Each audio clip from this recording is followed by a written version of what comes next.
Alors que tout le décor de la journée de commémoration de l'Aïd El-Kébir était lié aux festivités de celle-ci le long de la journée d'hier, le SAMU social gabonais a plutôt pensé autrement en mettant en avant la santé des Gabonaises et Gabonaises en organisant des consultations médicales gratuites, lesquelles se présentent comme une alternance face au refus désormais de l'assurance maladie dans les hôpitaux de la place. Le SAMU social gabonais veut donc prendre en contre-pied la maladie qui, dit-il, n'a ni rendez-vous ni récréation, encore moins de jours fériés. Nous avons décidé depuis 2 mois, en plus de l'urgence de proximité où nous allons dans les quartiers et que nous nous retrouvons ici souvent les samedis, je pense qu'il était judicieux que nous augmentions le nombre d'interventions en travaillant même les jours fériés, ce que nous faisons d'habitude.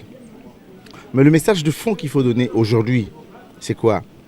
C'est que nous sommes au mois d'août, il y a beaucoup de fonctionnaires en vacances. Nous sommes au mois d'août, il y a beaucoup de fonctionnaires en vacances et l'assurance maladie n'est plus acceptée dans les hôpitaux. L'État, le gouvernement, le chef de l'État, en mettant en place le SAMU social, avait déjà anticipé, en sachant bien évidemment que le SAMU social recevrait à ce moment-là, si les moyens hospitaliers sont à défaut, ses compatriotes démunis, qui déjà quand ils n'ont pas de moyens vont à l'hôpital, ils ne sont parfois pas reçus.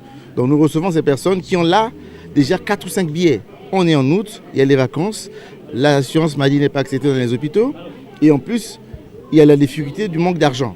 Donc tout ça combiné fait que c'est un soulagement pour ces compatriotes et je ne pouvais pas moi, vous savez très bien que la maladie n'a pas de récréation et la souffrance n'a pas de jour férié. En 3 ans d'existence, l'action du SAMU social gabonais a touché un nombre important de compatriotes, soit 63 712, un chiffre qui sera vu à la hausse avec les actions futures qui seront menées à travers le territoire national.